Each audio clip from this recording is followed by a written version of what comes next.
નમસ્તે મિત્રો, આપણે આજે ટ્રેન્ડિંગમાં ચાલતા એવા બનાવીશું કુલ્લડ પીઝા. તો એના માટે મેં આ લઈ લીધા છે, જે પીઝાનો બેઝ એ રોટલા આવે છે તૈયાર લઈ લીધા છે મેં આને.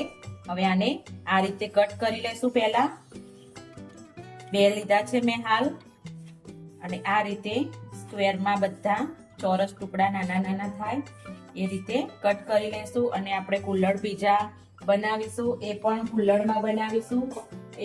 અને મેં લીધું છે એના માટે મોટું કુલ્લડ લીધું છે. આ ઘરે મારા જોડે હતું એ જ મેં યુઝમાં લીધું છે. કોઈ જ હું બહારથી લાવી નથી કઈ પણ વસ્તુ.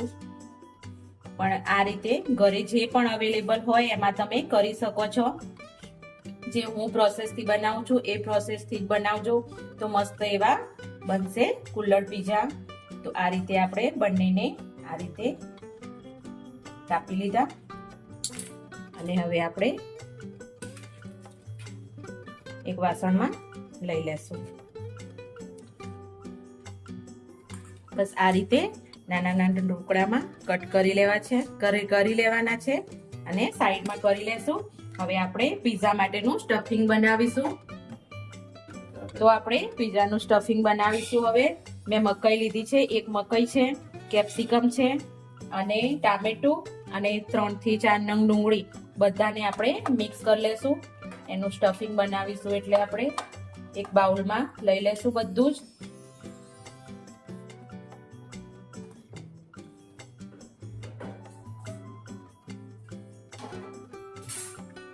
અને બધાને પહેલા મિક્સ કરી લેશું.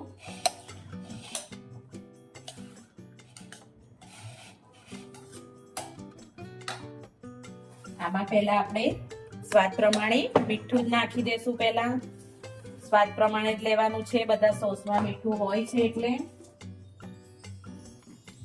થોડું આપણે 2 ચમચી જેટલો માયોનીઝ લેશું. એ તમારી રીતે તમે લઈ શકો છો. થોડો વધારે તમને વધારે ના અનુકૂળ આવતો હોય તો ના પણ લો, તો પણ એને સ્કીપ કરી શકો છો.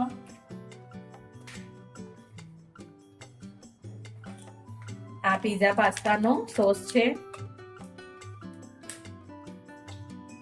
આને આપણે 3 થી 4 ચમચી જેટલો લેશું.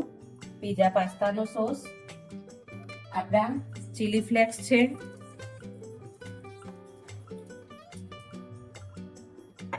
ચીલી ફ્લેક્સ ને ઓરેગાનો બધો આપણે આપણા સ્વાદ પ્રમાણે લઈ લેશું.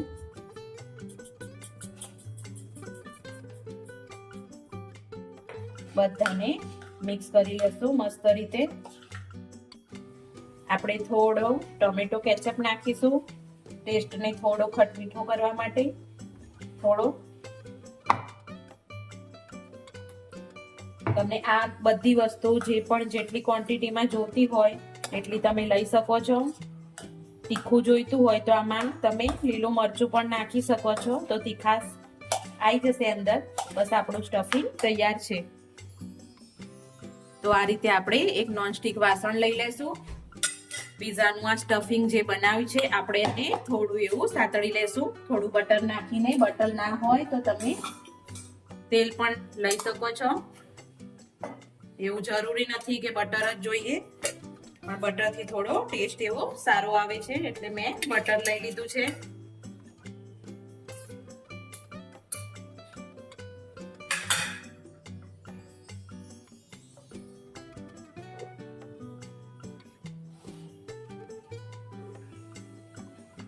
આપણું બટર મેલ્ટ થઈ ગયું છે.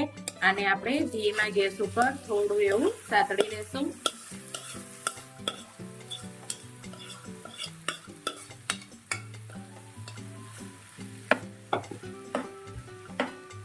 વધારે ઓવરકુક નથી કરવાનું આને. આપણે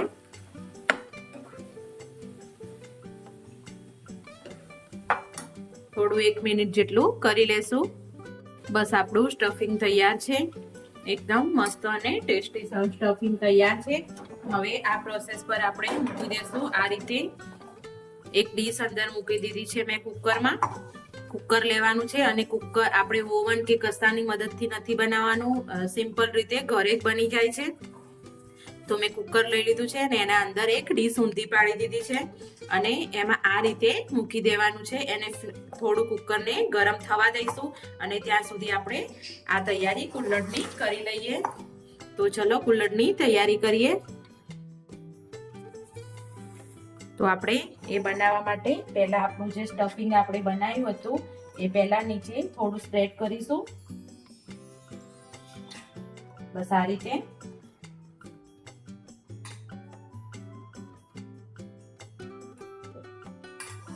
પછી આપણે આ છે મોઝરેલા ચીઝ. તમે ચીઝની ક્યુબ હોય તો પણ ચાલે.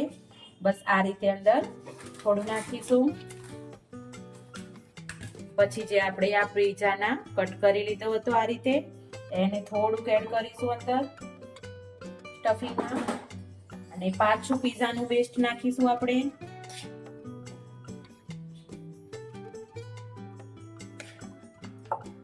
તમારા જોડે નાની સાઈઝમાં હોય તો તમે નાની સાઈઝના વાળા કુલ્લડ પણ લઈ શકો છો. પાછા થોડાક આપણે ચીઝ એડ કરીશું થોડુંક.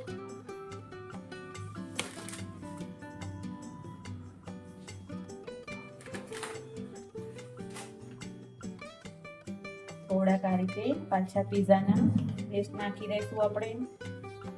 2 લેયર થશે આ રીતે. પાછું આપણે ફરીથી થોડું સ્ટફિંગ ઉમેરીશું. એકદમ મસ્ત બહાર ખાતા હોય કુલ્લડ પીઝા એવો જ ઘરે પણ ટેસ્ટ આવશે તમને.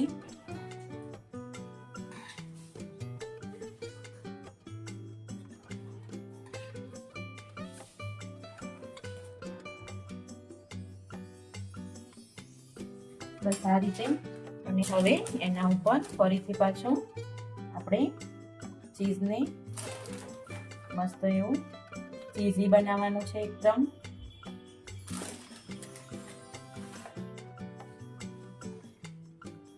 અને આપણું તો આપણે આટલું કરી લીધું છે અને આપણે થોડું ઓરેગાનો અને ચીલી ફ્લેક્સ ઉપર સ્પ્રિંકલ કરી લેશું.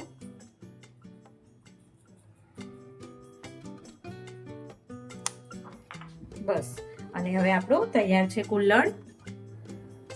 તો આપણું કુકર એકદમ ગરમ થઈ ગયું છે તો આપણે આ રીતે મૂકી દેશું અને એના ઉપર ઢાંકણ સીટી કાઢી અને ઢાંકણ ઉપર ખાલી આમ મૂકી જ રાખવાનું છે. એને બંધ નથી કરવાનું.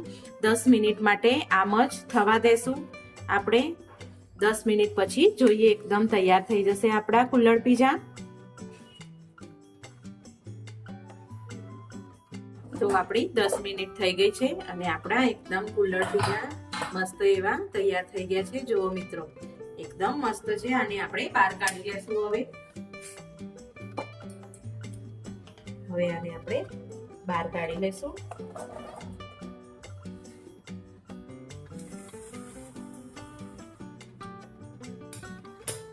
તો આપણા મસ્ત એવા કુલ્લડ પીઝા તૈયાર થઈ ગયા છે. આપણા કુલ્લડ પીઝા આપણે થોડા એવા કોથમીરના પાન ઉમેરી દેશું. જો મિત્રો છે ને એકદમ બહાર જેવા મસ્ત એવા. તો આપણા મસ્ત એવા કુલ્લડ પીઝા બનીને તૈયાર થઈ ગયા છે. આપણે જોઈ લઈએ ચીઝી થયા છે કે નહીં. જો એકદમ મસ્ત એવા ચીઝી પણ થઈ ગયા છે. ચીઝ પણ એકદમ મેલ્ટ થઈ ગયું છે. આપણું એકદમ મેલ્ટ થઈ ગયું છે ચીઝ અને એકદમ મસ્ત એવા કુલ્લડ પીઝા ખાવા માટે તૈયાર થઈ ગયા છે. જો આ રીતે આપણા મસ્ત એવા થઈ ગયા છે તૈયાર. તો ચલો ફ્રેન્ડ્સ જમવા. તો તમને અમારો આ વિડીયો ગમ્યો હોય તો લાઈક કરજો, શેર કરજો, સબસ્ક્રાઇબ કરજો. Thank you.